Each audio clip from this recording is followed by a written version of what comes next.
Hello, today we are bringing the Eldlich deck profile. This is going to be a series on decks built from Maximum Gold, so the different archetypes that were actually released on Maximum Gold, which are a recompilation of Prankets, Eldlich, Dinos, Altergeist, Phantom Knights, so on and so forth. What I'll try to do in this video is actually just bring a deck profile of each one, with mainly cards from Maximum Gold and some cheap budget cards. If not, I'll try to make this case a pile on the side where I have some certain cards that can be substituted or just used. In this case, we have Eldlich. So for monsters, we always have to run the big boy himself, Golden Lord. The Golden Lord is basically the conductor of the whole deck. If you don't have them, you can't really play the deck. You would play, usually competitive builds try to play 2 or 3. In this case we play 3. Always really good and fulfills everything. We only play 7 monsters in this case because budget constraints, so 3 effect ventilators. It's the cheapest hand trap. You can find it in almost every structure deck.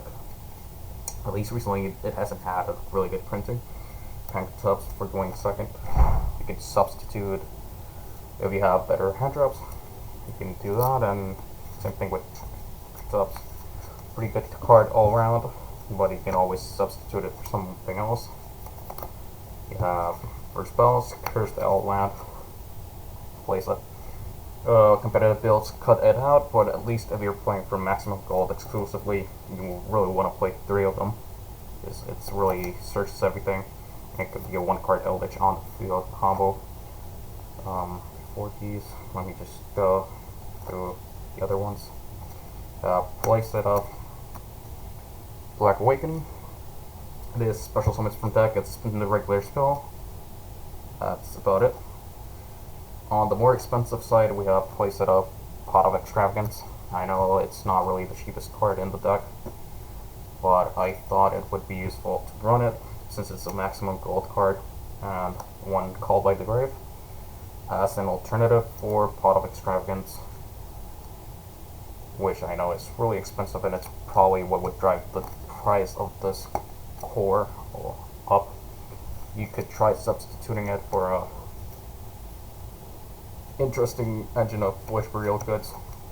Otherwise, more hand traps or other staples that can work. You could also cut something else out and just run Metaphor's Fusion just in case, but at the end of the day, the fact is that you don't really need to run Metaphor Fusion. You can just play set of Wish Burial Goods and send to the graveyard all your traps so you can cycle them. But for now, for the sakes of the video, I'll be running Extravagance and Called by the Grave. The other option I had in mind was Twin Twisters, or any discard spell trap that triggers effect, because you can just discard a spell and then cycle it if it's a trap. If it's a spell, you'll try to cycle it on your turn.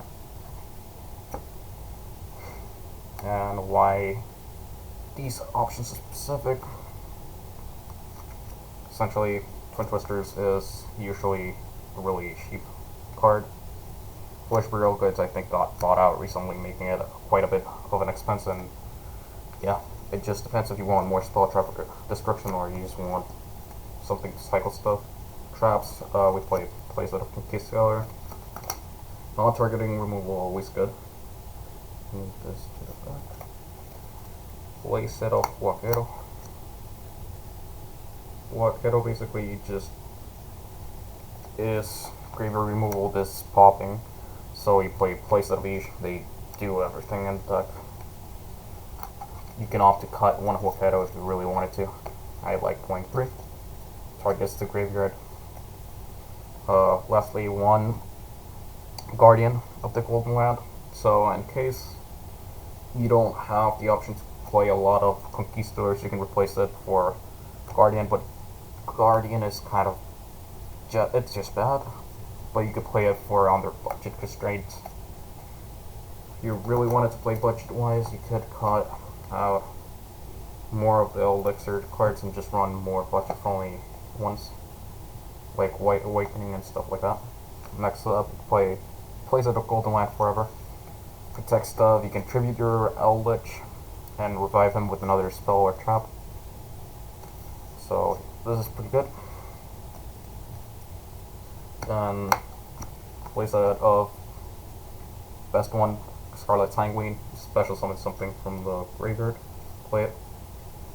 I think it's like buck each, so you would play Playset no matter what. That Torrential Tribute, it got reprinted on the Brain Creator set, making it quite an accessible card. Play it because you can pop it off, and just in case your opponent's comboing up really harshly, you can just play it out.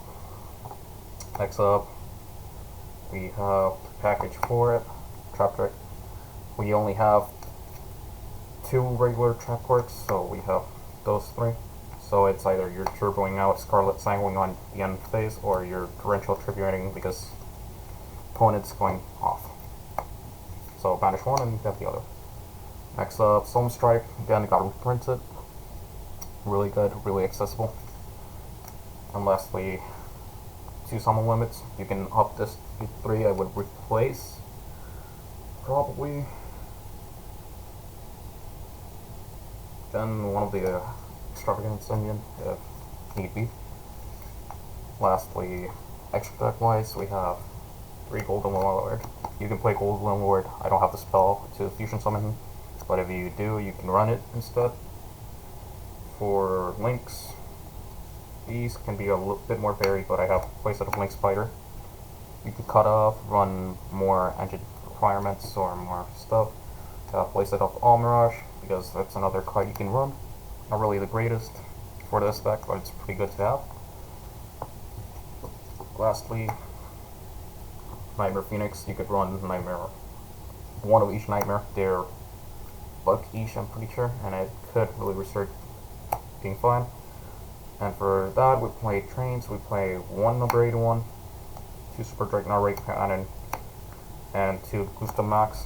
Ideally, you would have Playset of each for Extravagance. In this case, I don't have Playset of each, but I guess that makes up the deck. That's about it. Next up will be Trinkets, probably coming up next week.